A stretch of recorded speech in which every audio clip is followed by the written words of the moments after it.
Saya berharap ketika menjabat di Landak, saya bisa membantu masyarakat di Landak meningkatkan perekonomian, ya kan, kesehatan.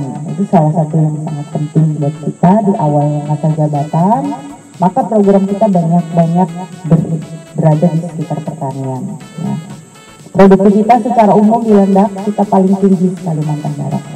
Bahkan untuk Seribu saya menyaksikan sendiri bagaimana di Seribu ini produktivitas juga perlahan-lahan mulai meningkat. Karena di sini sawah tidak banyak kalau desa Seribu. Nah, dari sekian desa di Kecamatan Air Besar, tidak semua desa punya sawah. Ada yang ladang. Nah, oleh karena itu pembinaannya juga sesuai dengan kondisi. Namun tentu ada keterbatasan, Bapak Ibu. Nah, kemarin saya sudah tanya sama Pak Kadis, karena saya ingat saya pernah panen di sini, apa saja yang kemarin yang diminta dan belum bisa kita penuhi karena situasi pandemi COVID-19, bibitnya dipakai untuk pengobatan dan vaksin. Jadi mohon maaf Ibu, irigasinya belum bisa ya selama kami menjabat. Tapi Ibu sudah vaksin, Bu? Berapa kali? Bayar berapa? Enggak bayar, gratis ya. Yang bayar Pemdanya, bupati yang bayar ya. Jadi mohon maaf Bu ya, irigasinya belum bisa. Itu yang pertama. Yang kedua Bapak Ibu, sebenarnya banyak lokasi sawah kita itu masih sangat tradisional. Jadi kadang konsultan datang pun dia pening kepala. Kenapa? Kalau saya tadi diskusi dengan Pak Otir, jadi kayaknya sebenarnya kita harus bikin penataan gitu.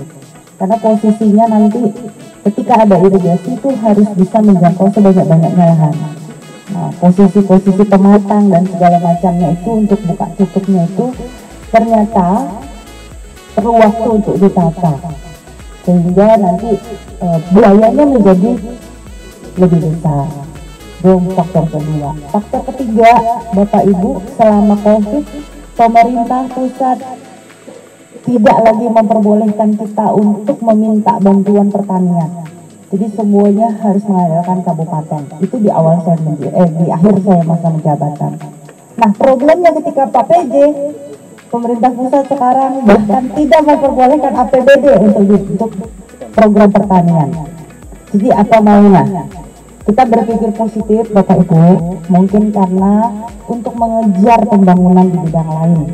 Makanya untuk pembangunan tahun ini, paling tidak tahun depan, kemungkinan di bidang pertanian akan berkurang porsinya. Ya. Nah Bapak Ibu, kita jangan berkecil hati, dan sawah kita juga tidak ada pemerintah, kita bersawah. Yang ada bantuan pemerintah ya kita syukuri. Yang sementara ini masih tertunda karena harus membetulkan lain-lain hal, ya nggak apa-apa. Jadi Ibu Bapak, saudara-saudari sekalian, yang paling penting dijaga adalah kekompakan kita semua.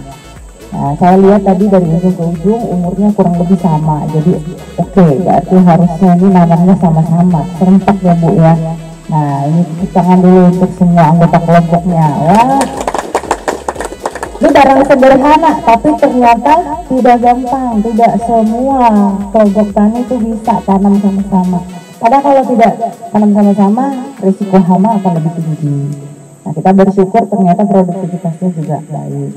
Nah jadi Ibu Bapak, kalau Ibu Bupati mendorong, mengajak dulu, pemerintah menyurati, meminta, menginstruksikan, itu semua untuk kepentingan Ibu Bapak petani.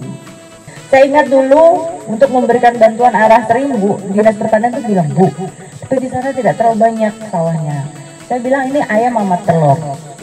Ya, kita mau kasih bantuan tapi nunggu di sana banyak petani dulu. Atau kita kasih bantuan dulu supaya petani banyak. Ayo.